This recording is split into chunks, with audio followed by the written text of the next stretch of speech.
Hello everyone, welcome back to my channel. आज हम बात करेंगे सामाजिक संरचना पे। तो आइए जानते हैं सामाजिक संरचना की अवधारणा का सर्वप्रथम उल्लेख स्पेंसर ने अपनी पुस्तक प्रिंसिपल ऑफ सोशियोलॉजी में किया। वह सामाजिक संरचना और सामाजिक व्यवस्था के बीच कोई स्पष्ट अंतर नहीं बता सके। इसके बाद Durkheim, Radcliffe Brown, Mannheim, Nadel, Merton, Parsons, Davis तथा मैकाइवर ने सामाजिक संरचना की अवधारणाओं को अधिक व्यापक रूप से स्पष्ट किया है। सामाजिक संरचना अपेक्षाकृत एक स्थिर प्रतिमान है जो एक विशेष सामाजिक जीवन के बाहरी स्वरूप अथवा परस्पर संबंधित सामाजिक इकाइयों की क्रमबद्धता को स्पष्ट करता है। रेडक्लिफ ब्राउन ने स्पष्ट किया है कि सामाजिक संरचना का निर्माण करने वाले अंग स्वयं मनुष्य हैं तथा सामाजिक संरचना संस्थात्मक रूप से परिभाषित और नियमित व्यक्तियों के पारस्परिक संबंधों की ही एक क्रमबद्धता है। इससे स्पष्ट होता है कि यदि हम जाति संरचना का उदाहरण लें तो व्यक्तियों के बीच खान पान, व्यवसाय, विवाह तथा सामाजिक संपर्क के आधार पर जिन संबंधों की व्यवस्था देखने को मिलती है उसी को जाति की संरचना कहा जा सकता है। पार्सन्स के अनुसार सामाजिक संरचना का अर्थ एक दूसरे से संबंधित संस्थाओं एवं एजेंसियों, सामाजिक प्रतिमानों और समूहों में प्रत्येक व्यक्ति द्वारा ग्रहण की जाने वाली परिस्थिति और भूमिकाओं की क्रमबद्धता से है। इसका तात्पर्य यह है कि सामाजिक संरचना का निर्माण बहुत सी संस्थाओं, समितियों तथा सामाजिक संस्थाओं से होता है, लेकिन केवल इन्हीं के योग को सामाजिक संरचना नहीं कहा जा सकता। वास्तव में सामाजिक संरचना इन सभी इकाइयों की एक क्रमबद्धता है। इन सभी परिभाषाओं से स्पष्ट होता है कि सामाजिक संरचना अनेक सामाजिक समूहों, समितियों, संस्थाओं तथा व्यक्तियों की परिस्थिति और भूमिकाओं को प्रभावित करने वाले नियमों तथा मूल्यों की एक क्रमबद्धता है।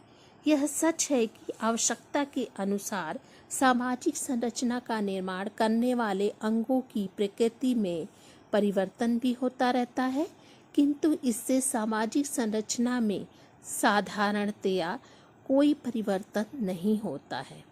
यह स्थिति वैसी ही होती है जिस तरह रोग अथवा स्वास्थ्य की दशा में शरीर कोई अंग पहले की तुलना में कुछ बदल जाने के बाद भी स्वयं शरीर की सामान्य संरचना में कोई परिवर्तन नहीं होता है। आइए जानते हैं कि सामाजिक संरचना की विशेषताएं क्या है। पहला है, सामाजिक संरचना एक क्रमबद्धता है। इसका तात्पर्य यह है कि जिन इकाइयों के द्वारा सामाजिक संरचना का निर्माण होता है वे एक क्रमबद्धता में व्यवस्थित होती हैं। यही क्रमबद्धता सामाजिक संरचना के एक विशेष प्रतिमान को स्पष्ट करती हैं। दूसरा है, सामाजिक संरचना अपेक्षाकृत स्थायी होता है।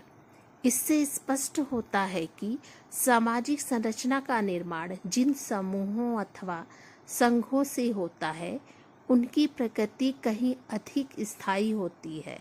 उदाहरण के लिए समुदाय एक बड़ा समूह है, जबकि अनेक आर्थिक, राजनीतिक, धार्मिक और सांस्कृतिक समितियां इसके अंतर्गत अनेक छोटे छोटे समूह हैं। इन समूहों और इनके सदस्यों की प्रकृति में परिवर्तन हो जाने के बाद भी समुदाय की संरचना में कोई परिवर्तन नहीं होता है। तीसरा है, सामाजिक संरचना की अनेक उप संरचनाएं होती है।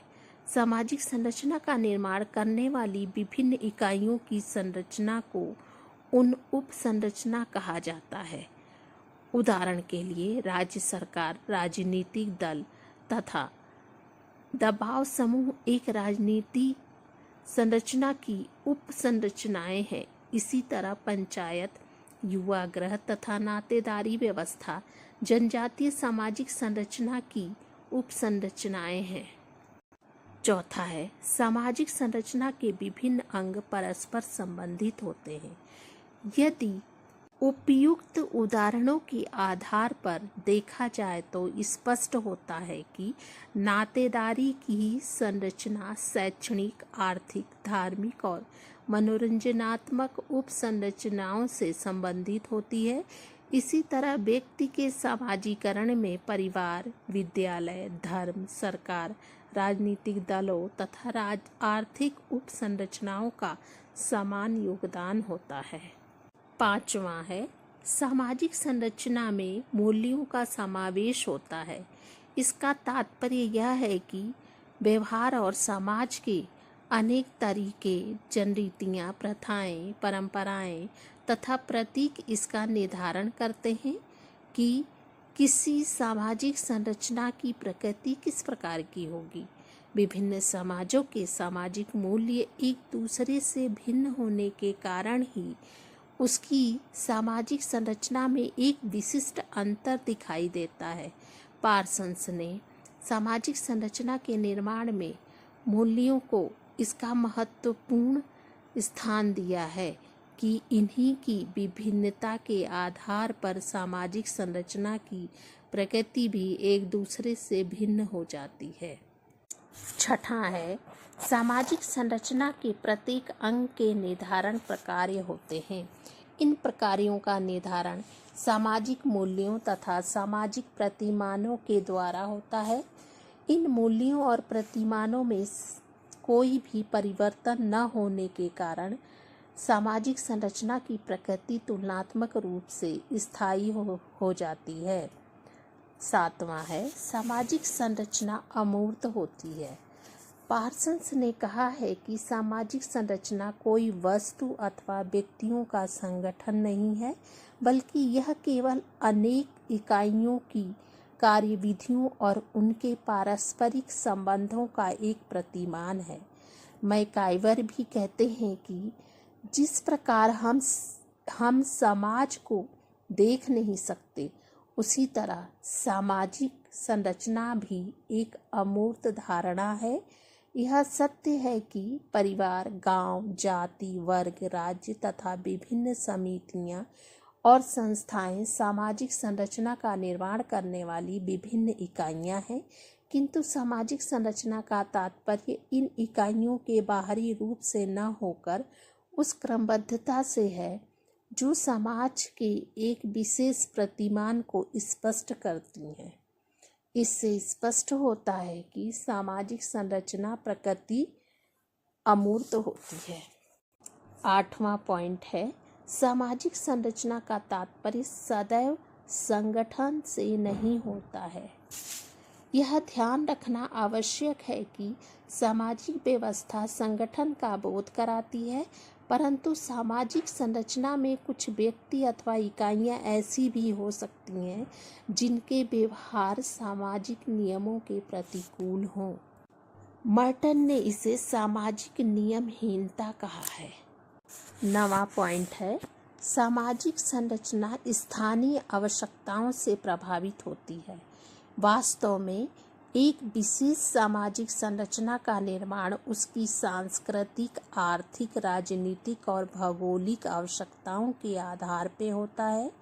जब कभी इन दशाओं अथवा आवश्यकताओं में परिवर्तन होता है, तब सामाजिक संरचना का निर्माण करते हैं और उप संरचनाओं में भी कुछ परिवर्तन होने लगता है।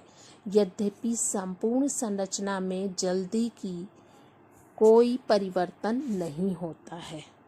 इस प्रकार स्पष्ट होता है कि सामाजिक संरचना समाज का एक बाह्य रूप है, जिसके रूप में बहुत से समूहों, संस्थाओं, समितियों तथा सामाजिक मूल्यों का योगदान होता है। इन सभी इकाइयों की प्रकृति का निर्धारण एक विशेष संस्कृति पर आधारित होने के कारण ही सामाजिक संरचना को अक्सर सांस्कृतिक संरचना भी कहा जा सकता है। बच्चों, यदि आपको इस टॉपिक से संबंधित कोई क्वेश्चन हो तो कमेंट बॉक्स में लिखें, लाइक करें, शेयर करें, सब्सक्राइब करें। धन्यवाद।